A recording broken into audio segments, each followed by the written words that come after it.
Apa kabar semuanya? Akhir-akhir ini, dilema sosial kian merebak. Kiranya, telah ketahanan ekonomi menjadi penting untuk dibicarakan. Pembelajaran online kali ini dimaksudkan agar kita memahami apa, mengapa, dan bagaimana ketahanan ekonomi itu bekerja.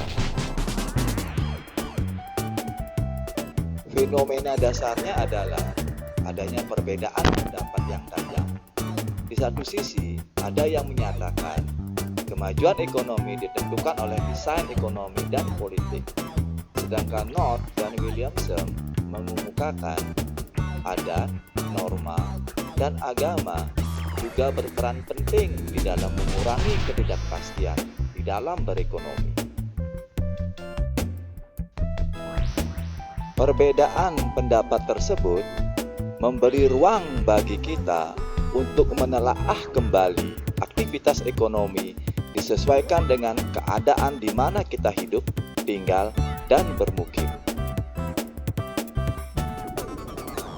Sebelum kita membedahnya lebih dalam, baiknya dipahami dulu pengertian ketahanan ekonomi dari berbagai pendapat. Bila dirangkum, ketahanan ekonomi merupakan kemampuan dalam memulihkan kegiatan produksi, distribusi, dan konsumsi. Untuk apa semua itu? Untuk menyeimbangkan pasar barang dan pasar uang secara efisien, agar sumber daya benar-benar bermanfaat bagi kemakmuran.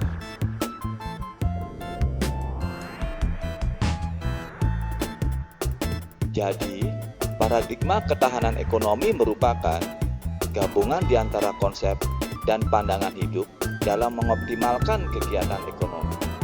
Untuk apa semua ini?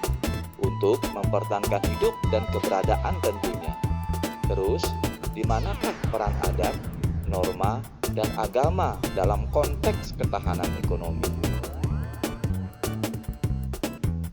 Dalam teori modal sosial, adat, norma, dan agama berperan sebagai penguat kegiatan ekonomi.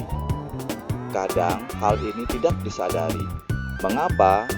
Karena modal sosial sebagai aturan main bersifat spontan.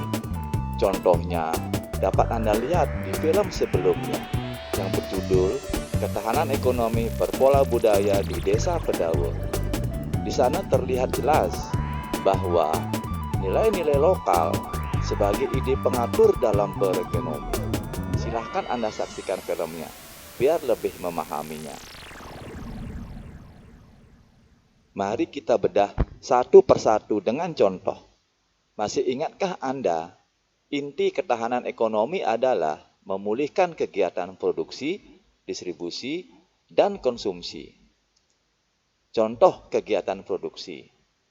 Tradisi melempar biji kemiri ke tungku gula aren di Desa Pedawo.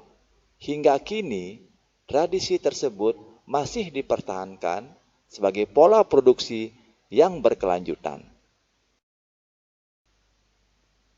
Kegiatan ekonomi yang kedua adalah distribusi. Tahukah Anda jinang atau kelumpu?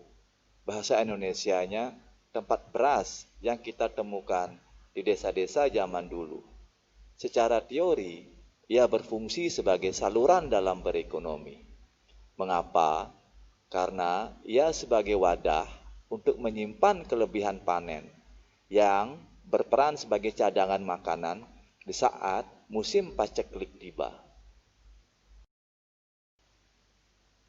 Kegiatan ekonomi yang ketiga adalah konsumsi.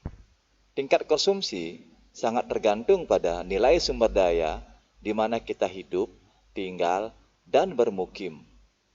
Misal, tanah memproduksi berbagai sumber makanan untuk dikonsumsi, seperti jagung, keladi, dan ketela.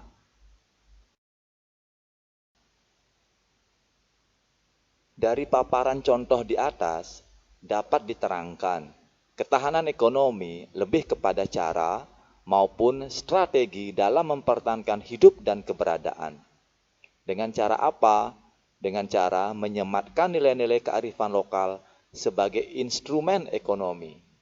Jadi, galilah nilai-nilai yang ada di sekeliling Anda dan jangan berpaling darinya. Itulah esensi sebenarnya dari ketahanan ekonomi. Setelah menyimak semua paparan di atas, ada baiknya giliran Anda sekarang untuk berkomentar. Apa yang dimaksud dengan ketahanan ekonomi? Silahkan tulis di channel ini ya sebagai proses literasi. Oh iya, jangan lupa juga di subscribe, klik like, dan share untuk berbagi dengan teman lainnya. Demikianlah cerita Dr. Dharma. Sampai jumpa di cerita berikutnya. Salam literasi buat semuanya.